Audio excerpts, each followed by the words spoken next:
Bien, pues muy buenos días. Vamos a revisar en esta sesión un tema que es complementario a la unidad de protozoarios, que corresponde con el único ciliado que se presenta en los animales y que eventualmente puede afectar a los humanos.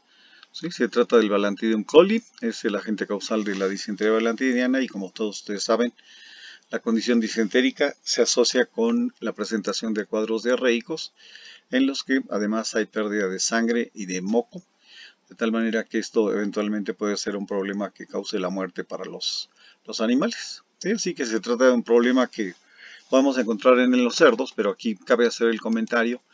En muchos de los casos el cerdo se convierte en un portador, de manera que esto es una condición asintomática, una condición que se transmite con una gran facilidad entre poblaciones de cerdos que viven en condiciones higiénicas bastante deficientes y que eventualmente se puede pasar hacia los humanos que conviven con ellos o que de alguna manera se contaminan, y eventualmente también se puede presentar en los perros.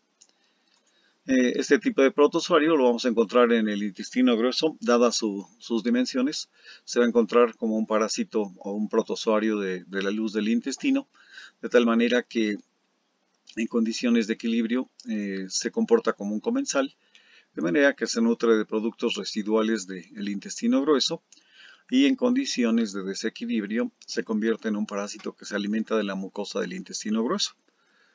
Está ampliamente diseminado en el planeta y en el caso de nuestro país, dada la existencia de una población importante todavía de cerdos de traspatio, esto es una situación bastante común. En la parte epidemiológica podemos considerar, por un lado, que la infección por Balantidium va a ser bastante común, considerando esto en los cerdos que se mantienen en condiciones libres o en cerdos que están a nivel de corral de traspatio.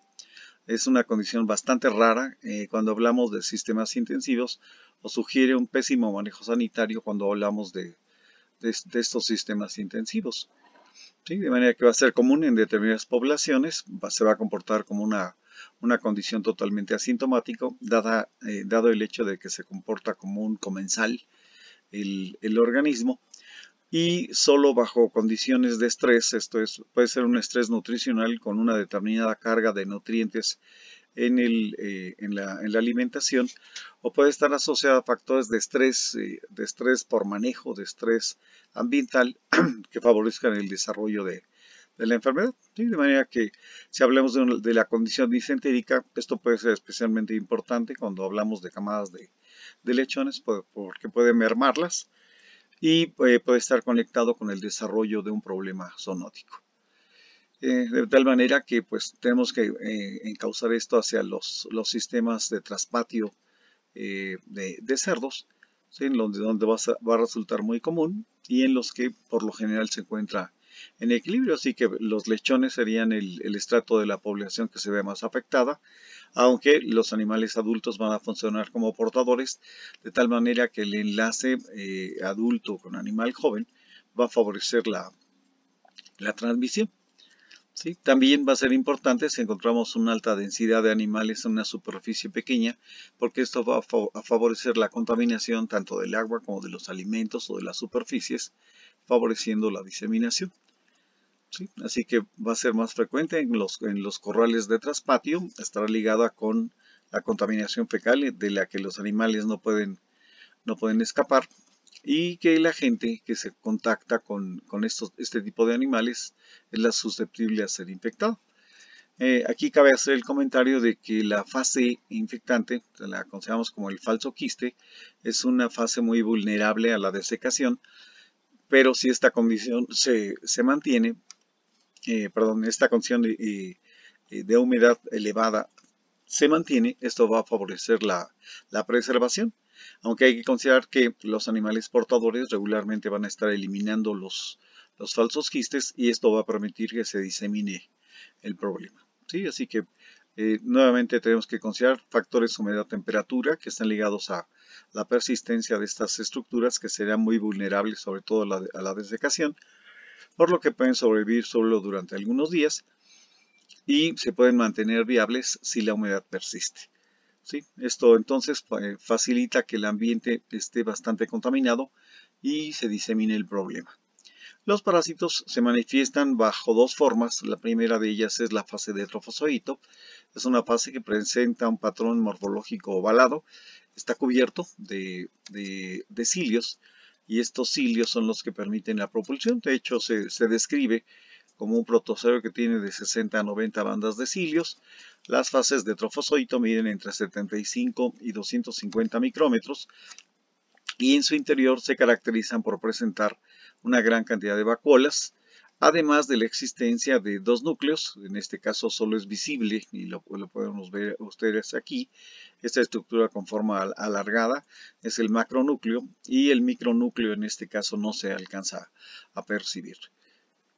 La otra fase que vamos a observar es la fase de falso quiste. Esta se caracteriza porque no se forma una pared verdadera.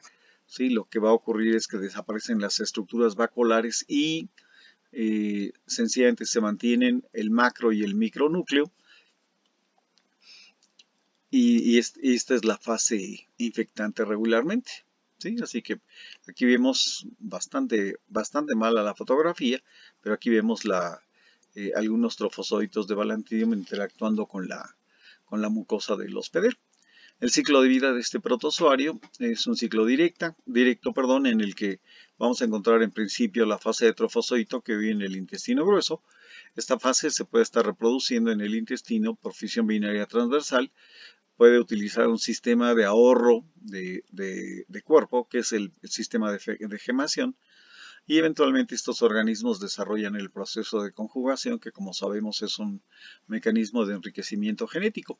¿Sí? Dadas estas características, vamos a encontrar una gran cantidad de estos trofozoitos, de tal manera que estos pueden programarse para el enquistamiento, o sencillamente al ser arrastrados por el peristaltismo del intestino, son expulsados, sufren modificaciones para convertirse en falsos quistes, salen con la materia fecal y van a contaminar el ambiente. Como lo señalé, sobreviven pocas horas si el ambiente se deseca, pero si este ambiente es húmedo pueden sobrevivir varios días, de tal manera que generan contaminación fecal por agua o por alimento o por superficies, de tal manera que estas estructuras son ingeridas nuevamente por otro hospedero, y en este otro hospedero se convierten en trofozoitos, de tal manera que el rendimiento es de un falso quiste por un trofozoito, y esto permite que el ciclo de vida se mantenga.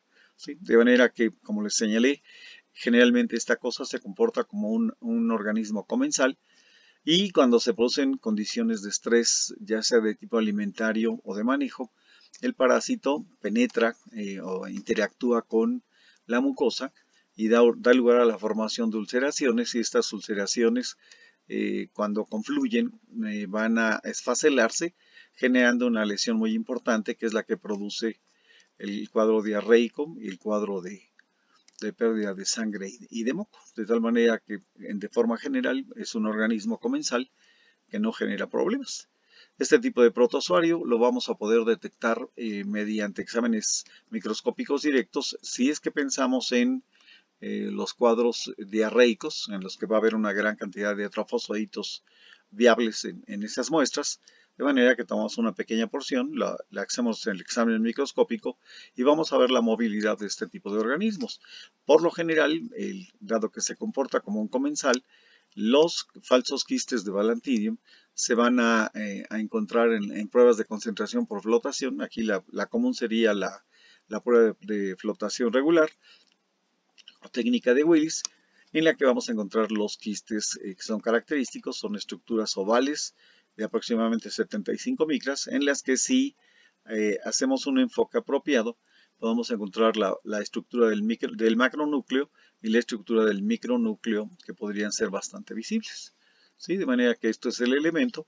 En la parte preventiva hay que considerar sobre todo la cuestión de la limpieza, de tal manera que la remoción de las excretas sería un elemento muy importante para reducir la contaminación. Y sí se puede hacer algún tipo de control respecto a la humedad. Esto es drenando adecuadamente los suelos en los que se mantienen los animales confinados. Se podría reducir la humedad y esto favorecer la destrucción de los falsos quistes. Es recomendable en este caso tratar de reducir lo que corresponde a estrés por manejo, ¿sí? Y este aspecto puede ser muy importante cuando hablamos del destete o cuando hablamos del régimen de alimentación, dado que aquí resulta muy importante dosis que son muy elevadas en energía como un factor que predispondría. Sí, ya solamente como un elemento complementario, podemos señalar que el tratamiento de este tipo de problema particularmente se desarrolla a base de metronidazol, ¿sí? Y no existen otras opciones en este sentido. De tal manera que esto es la información básica que se requiere de Valantina.